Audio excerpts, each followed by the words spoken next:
Hey VC, this is Luke, Hot Wax and Cool Vinyl. Welcome back.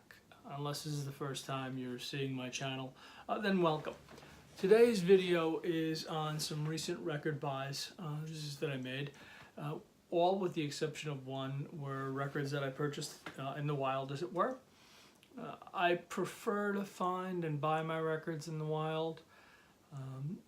I can see them, I can feel them and just check them out, and also, quite frankly, I find it much less expensive when I'm out at a yard sale or on Craigslist, Facebook, any of those social media platforms, which, you know, I say I can post, hey, I buy records, if anybody's selling them, I'd love to come take a look.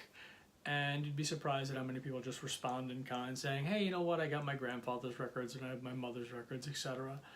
And sure, come over, take a look, and you know, if they're decent, I make them an offer on the whole collection. So let's start. The first one I want to show you is a record I actually purchased at Lake George over the summertime. I was up on vacation with my wife and some friends, and this is Ramsey Lewis, the piano player.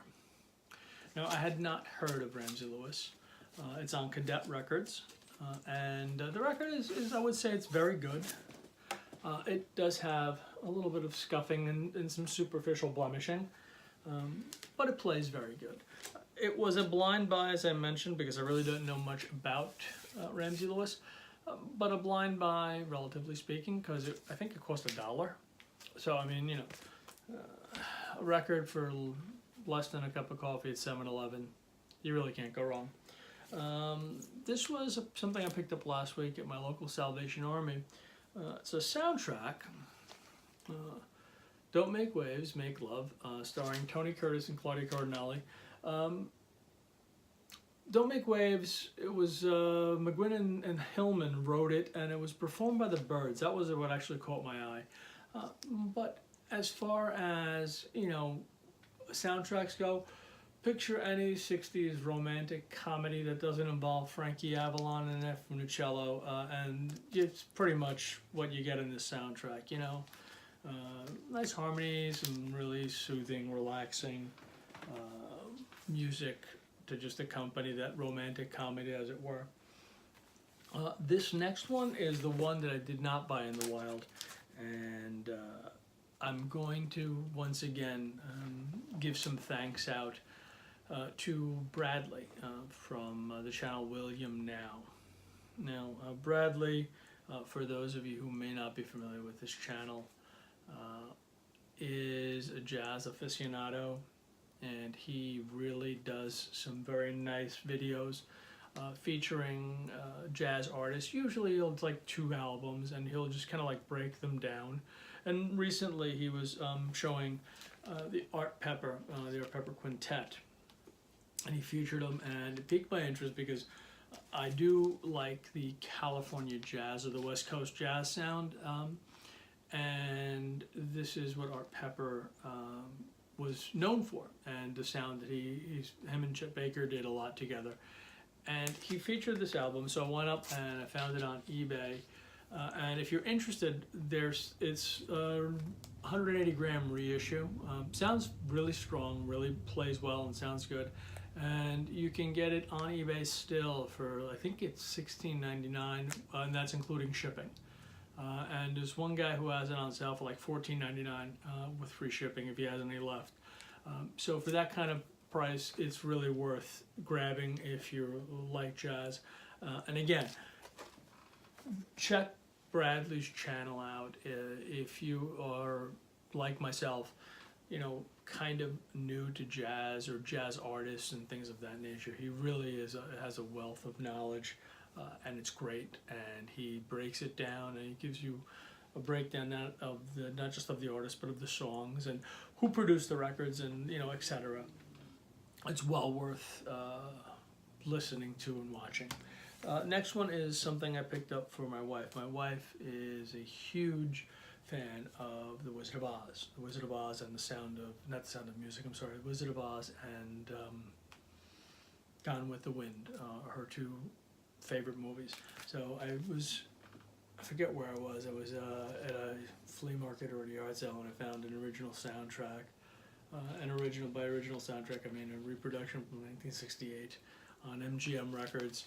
Gatefold cover, really a nice little album, and it's basically the whole synopsis of the whole movie, which is kind of cool and fun, and my wife really likes it, and you can usually find it in my videos in the first bin facing out as artwork for my constant play rotation.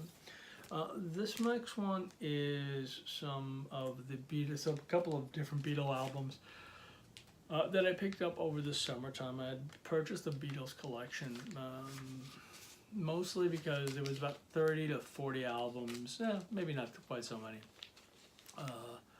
about 20 to 25 Beatles albums that I did not have that I wanted. Nothing extraordinary, mind you, but there were some pictures and a few other odds and ends that I didn't want. And the guy who didn't want it, just didn't want to part it all out. It was about 189 Beatles albums in total. And after some haggling back and forth, we settled on a price, and I bought the whole collection.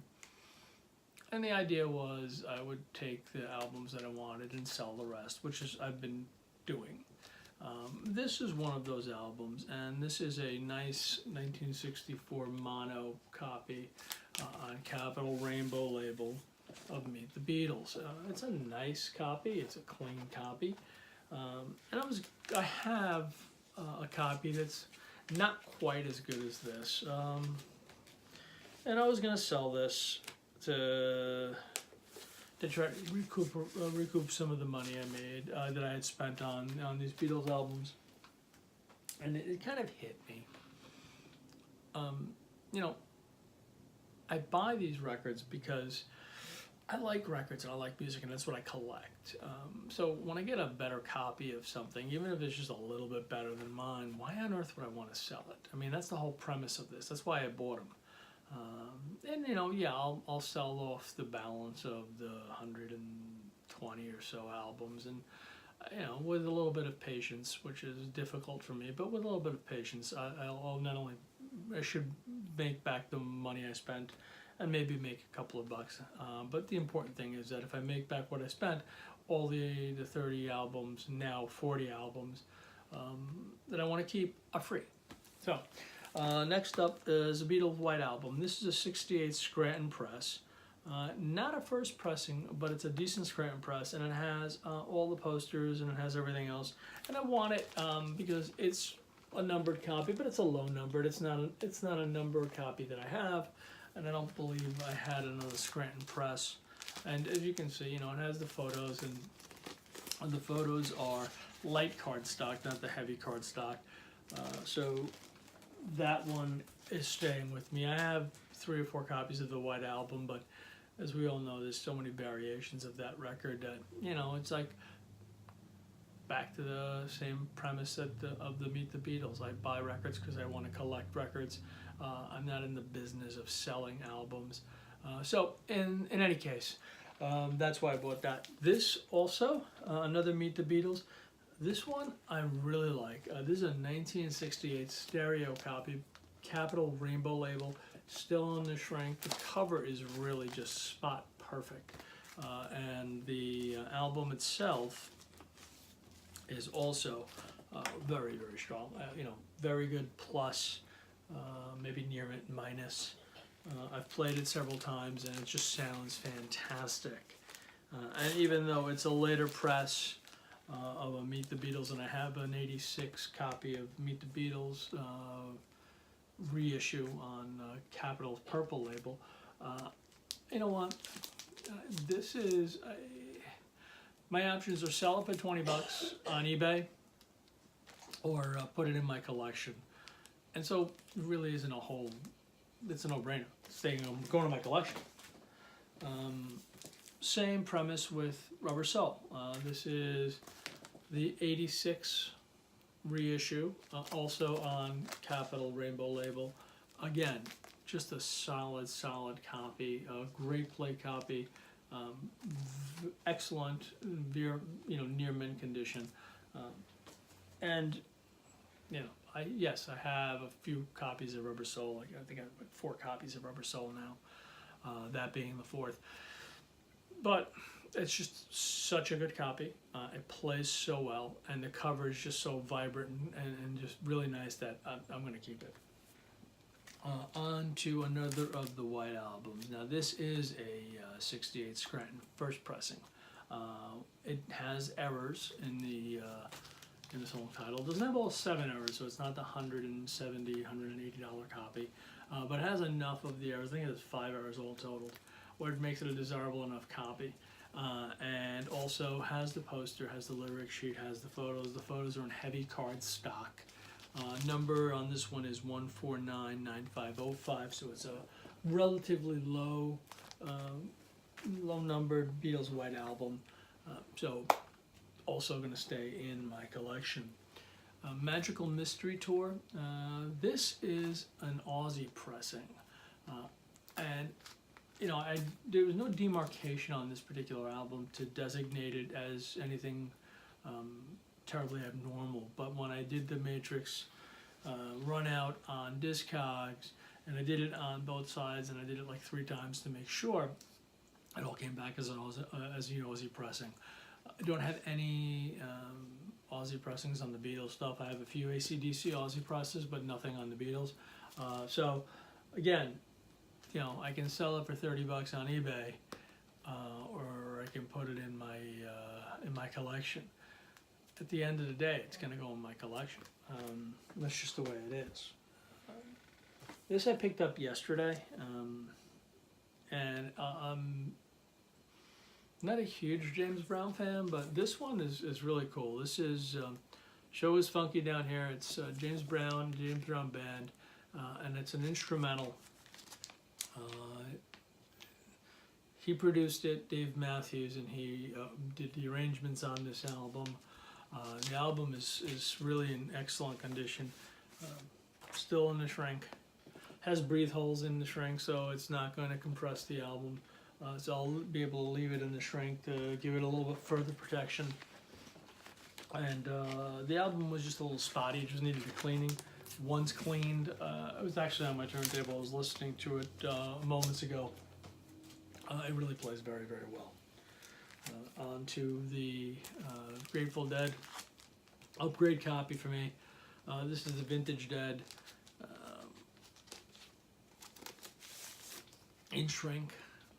Very nice cover. Sunflower Records. I love the Sunflower label. It's just it's a very cool label, and the record is in really strong condition. This was another purchase. This was a collection I bought at a yard sale not too long ago, a couple of weeks ago, I guess, maybe 3 weeks ago. About 100 and, oh God, I have to say, but maybe 150 albums or so. 45% of them really were just, they weren't even good enough to donate. So I just threw them out. A lot of them were $1, $2 albums, some new wave stuff that I wound up throwing out, but there was the ones I kept, a couple of Dead albums that I didn't have, a few other upgrade copies of certain records that I didn't have, but mostly stuff, it's all stuff that's desirable enough. Zeppelin 4, Zeppelin 3, Steal Your Face from the Dead, a couple of copies of that. Some Psychedelic Furs, actually were sealed Psychedelic Furs album. I have them all, so I was able to just kind of sell those out to recuperate some of the money. And again, the premise is now that the albums I purchased were basically free. Finally, the last one, I was at my local thrift store, one of my local thrift stores, and Sinatra. This is Screen Sinatra. This was sealed, Capital Burgundy label. But, I mean, I know it says it's a U.S. press on Discogs, but I'll be darned if it's got to be a Dutch pressing. Paper cover, and it's got the Dutch, it's a reissue in mono. It's a CAPS 1038, but it also is the OC 054 86206, usually the OC designation, and boxed out like that. is indicative, at least in my experience, of Dutch German pressings. Sometimes UK pressings, but I think I see it more often in the Dutch and in the German and Dutch pressing. So my suspicion is that's realistically what this album is, just given the fact that it's a paper cover. It's a very thin paper cover, but it was sealed, and you know, it's always nice to have some Sinatra that I didn't have. Great watercolor cover, if you want to call it that, or gouache, depending on if you're a real artist, you know it. Otherwise, I'm not. But it's just a nicely done cover. And that was it on those records. So thank you for sticking through this. I ran a little longer than I normally do, so I apologize for that. Again, a really quick thank you again to Bradley from William Now. And I know I sound like a fanboy, but it's because I am, quite honestly. I mean, he really is very knowledgeable on his jazz database. And there's a lot of guys in the VC who are very knowledgeable, but the way he breaks down the artists, and he does it, in, like I said, in 2 records, and the way he breaks it down, and the way the depth in which he covers the particular album and artist that he's discussing, for me, just resonate. So if you get a chance to check his channel out and you're like me and you want to learn a little bit more about jazz, and that way you can get your jazz collection increased, and you know, but in quality. I mean, you know, not just, hey, let me see how many Earl Klug albums I can get my hands on, that sort of thing. So for now, that's all. It is a Wednesday, mid-October Wednesday. Hopefully you guys are having a great season, a great fall season. It's not too cold where you are, or if you're down south, it's not too hot. Otherwise, I'm hoping everyone has a great rest of the week and a terrific weekend. So for now, that's it. I'll see everyone soon. And once again, have a great week. Cheers all.